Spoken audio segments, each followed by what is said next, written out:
Namaste. Om Sai Ram to all the Sai devotees.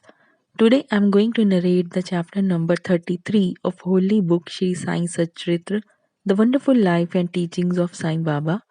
The stories which are covered in this chapter are Greatness of Udi, Scorpion Sting and Plague Cases Cured, Jamner Miracle, Narayan Rao's Sickness, Bala Bua Sutar, Appa Sahib Kulkarni, Hari Bhav Karnik. With Baba's grace, I am going to start chapter number 33. In the last chapter, we described the greatness of the Guru. Now, in this, we will describe the greatness of Udi. However, both are interlinked. The greatness of Udi is due to the spiritual grandeur of Baba. Preliminary, let us now bow before the great saints. Their merciful glances will destroy mountains of sins and do away with all the blemishes of our character. Their talk gives us good teachings and confers on us invaluable happiness. Their minds do not know any difference, such as this is ours and that is yours. Such differentiation never arises in their minds. Their debts will never be repaid by us in this birth as well as in many future births. Udi, it is well known that Baba took dakshina from all and out of the amount thus collected. He spent on charity and purchased fuel. This fuel he put in the dhuni, the sacred fire, which he kept ever burning. The ash from this fire was called Udi, and it was freely distributed to the devotees at the time of their departure from Shirdi. What did Baba teach by this Udi?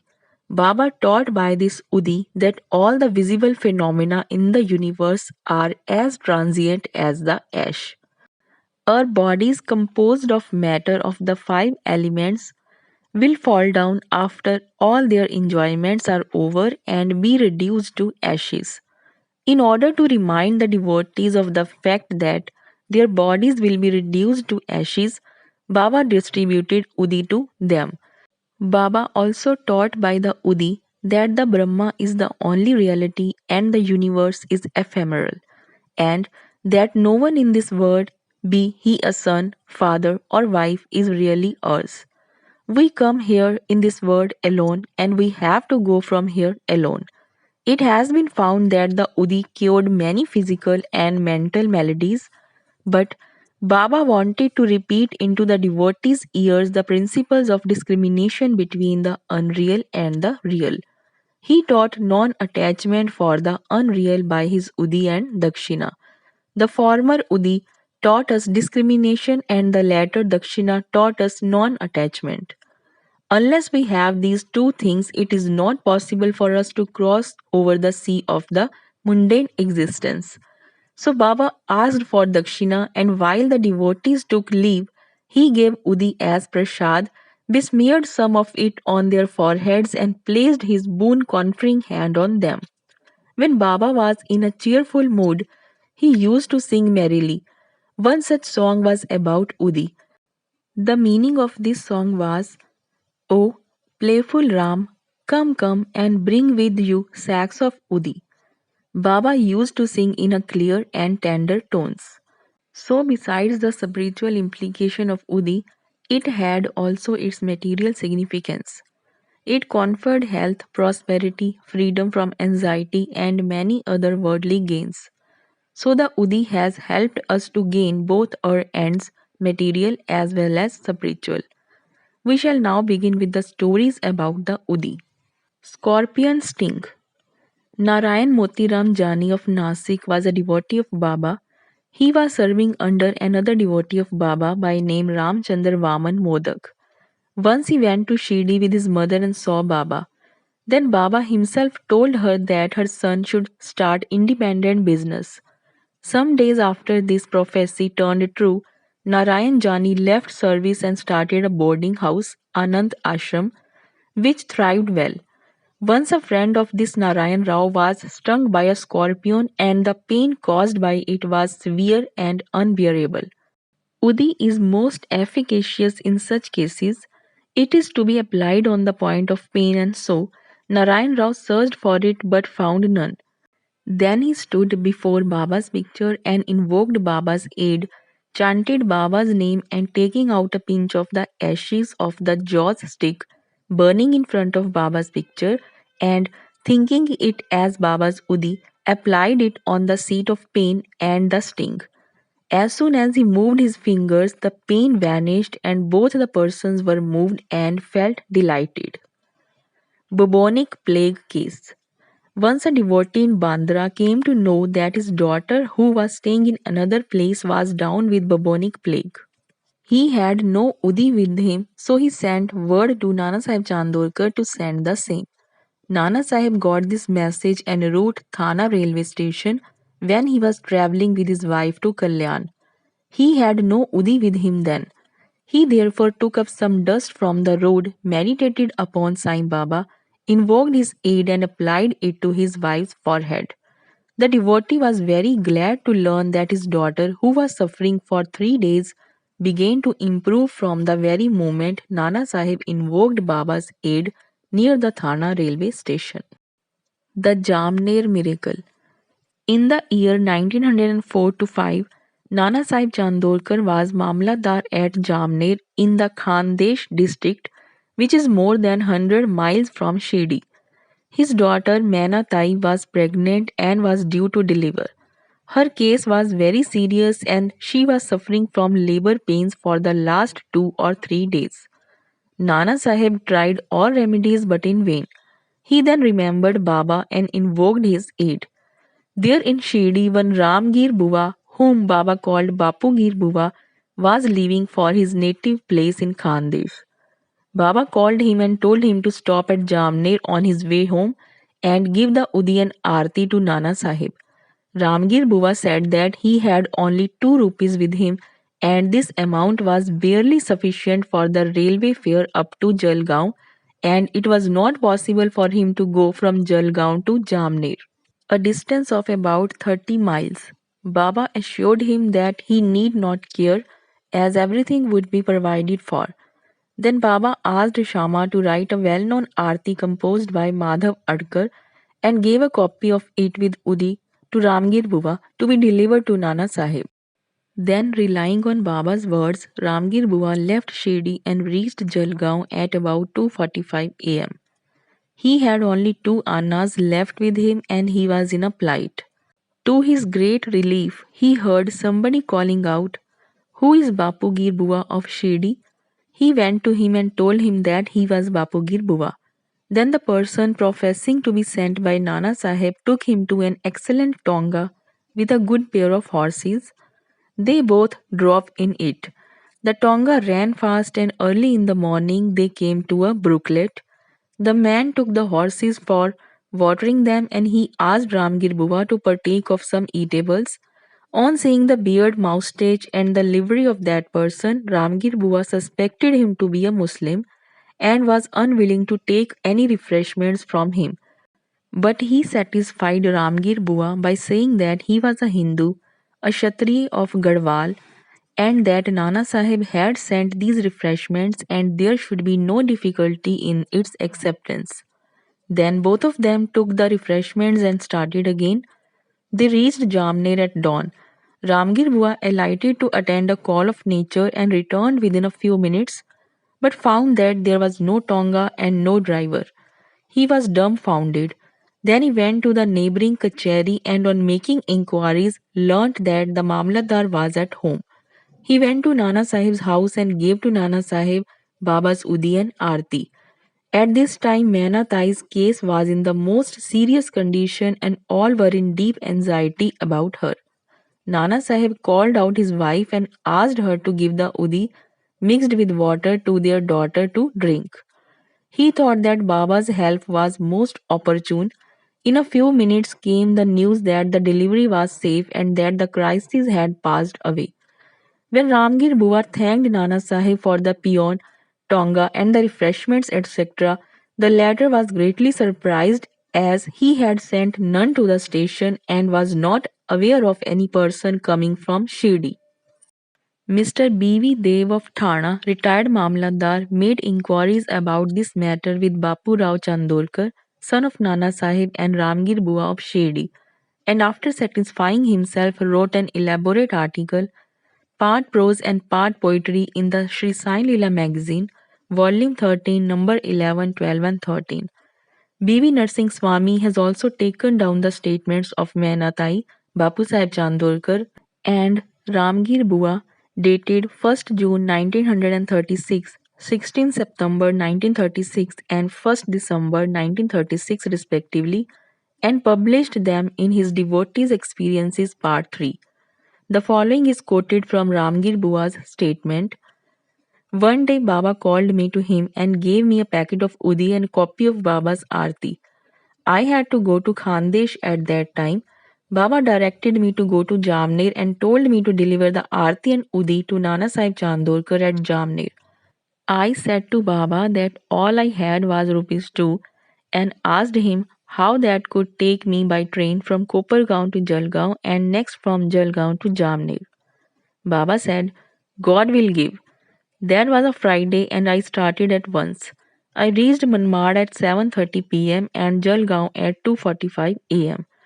At that time, plague regulations were in force and I had much trouble. I was to discover what I should do to get to Jamner. At about 3 a.m., a peon in boots, turban, and equipped with other details of good dress came to me and took me to a tonga and drove me on. On the way at Bhagur, I took refreshments. We reached Jamner early in the morning, and by the time I attended Call of Nature, the tonga and its driver had disappeared. Narayan Rao. Bhagat Narayan Rao had the good fortune to see Baba twice during the latter's lifetime. 3 years after the passing away of Baba in 1918, he wanted to come to Shirdi but could not.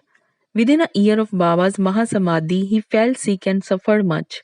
All possible remedies gave him no relief, so he meditated on Baba day and night.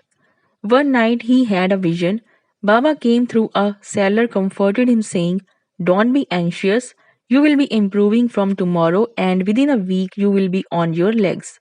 Narayan Rao got perfectly well within the time indicated in the vision. Now, the point for consideration is this: was Baba living because he had the body, or was he dead because he left it? No, Baba is ever alive, for he transcends both life and death.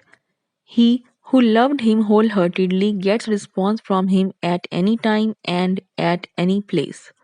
He is always by our side and will take any form, appear before the devout Bhagat and satisfy him. Appa Sahib Kulkarni. In 1917, Appa Sahib Kulkarni was transferred to Thana and began to worship Baba's picture presented to him by Bala Sahib Bhate. In real earnest, he did the worship. He offered flowers, sandal paste, and Naivedya daily to Baba in the picture and longed intently to see him.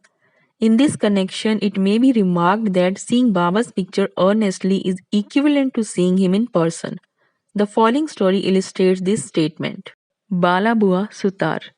A saint of Mumbai named Balabua Sutar, who on account of his piety, devotion and style was called modern Tuktaram, came to Shirdi for the first time in 1917. When he bowed before Baba, the latter said, I have known this man for 4 years. Balabua wondered and thought, how could that be, as that was his first trip to Shirdi, but thinking about it seriously, he recollected that he had prostrated himself 4 years ago before Baba's portrait at Mumbai and was convinced about the significance of Baba's words. He said to himself, how omniscient and all pervading are the saints and how kind are they to their devotees. I merely bowed to his photo, but this fact was noticed by Baba, and in due time he made me realize that seeing his photo is equivalent to seeing him in person. Now we return to Appa Sahib's story. While he was in Thana, he had to go on tour to Bhiwandi and was expected to return after a week. In his absence, the following wonderful thing took place on the third day. At noon, a fakir turned up at Appa Sahib's house. His features resembled exactly those of Baba's photo. Mrs. Kulkarni and the children all asked him whether he was Sai Baba of Shirdi. He said no, but that he was an obedient servant of his and came there at his order to inquire after the well-being of the family. Then he asked for dakshina. The lady gave him a rupee. He gave her a small packet of udi and asked her to keep this in the shrine. Then he left the house and went away. Now hear the wonderful Leela of Sai. Appa Sahib could not proceed with his tour as his horse fell sick at Bhivandi.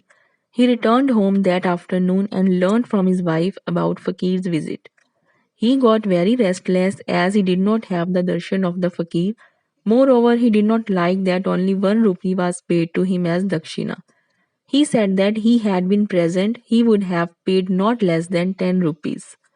Then he immediately started in quest of the fakir and searched for him in the masjid and other places without taking any food. His search was in vain. He then returned home and took his food. The readers may remember here Baba's dictum in chapter 32 that God's quest should not be made on an empty belly. Then after meals he went out for a walk with a friend, Mr. Chitri. After going some distance, they saw a man approaching them rapidly. Appa Sahib thought that he must be the fakir that came to his house at noon, as his features tallied with those of Baba in the photo. The fakir immediately put forth his hand and asked for dakshina. Appa Sahib gave him a rupee. He demanded again and again, and so Appa Sahib gave him two more. Still, he was not satisfied. Then he borrowed rupees 3 from Mr. Chitre and gave them to him. He wanted still more. Appa Sahib asked him to accompany him to his house. Then they all returned home and Appa Sahib gave him 3 rupees, in all 9. He looked unsatisfied and demanded again. Then Appa Sahib told him that he had a currency note of rupees 10. The fakir asked for the same, took it and returned the 9 rupees and went away. Appa Sahib had earlier said that he would pay 10 rupees and that sum was taken from him and 9 rupees consecrated by Baba's touch were returned to him. The figure 9 is significant. It denotes the 9 types of devotion. It may also be noted here that Baba gave 9 coins to one Lakshmi Bai Shinde at his last moment. Appa Sahib examined the Udi packet and found that it contained some flower leaves and akshat. Then some time afterwards he got a hair from Baba when he saw him at Shirdi. He puts the Udi packet and the hair in a tabiz and wore it always on his arm. Appa Sahib realized the power of the Udi. Though he was very efficient, he got rupees 40 as pay in the beginning, but after he secured Baba's photo and his Udi, he got many times more and also got much power and influence, and along with these temporal benefits, his spiritual progress was also rapid. So, those who are fortunate enough to get Baba's Udi should after bath apply it on the forehead and take some of it mixed with water as holy tirath. Hari Bhav Karnik. In 1917, Hari Bhav Karnik of Dahanu came to Shirdi on the Guru Purnima day and worshipped Baba with all formalities. He offered clothes and dakshina and after taking Baba's leave got down the steps of the masjid. Then he thought that he should offer one more rupee to Baba and was just turning to climb up again when Shama signaled him by gesture that as he had got Baba's leave he should go and not return. So he started for home. On his way when he went into the temple of Kala Ram at Nasik for darshan, the saint Narsingh Maharaj who used to sit inside the temple came to Haribhav, caught him by his wrist and said, "Give me my 1 rupee." Karnik was surprised. He paid the rupee most willingly and thought that Sai Baba recovered the rupee which he intended in his mind to give through Saint Narsingh Maharaj. This story illustrates the fact that all saints are one and illustrates how they work in unison. Chapter number 33 is completed. Both to Sri Sai, peace to be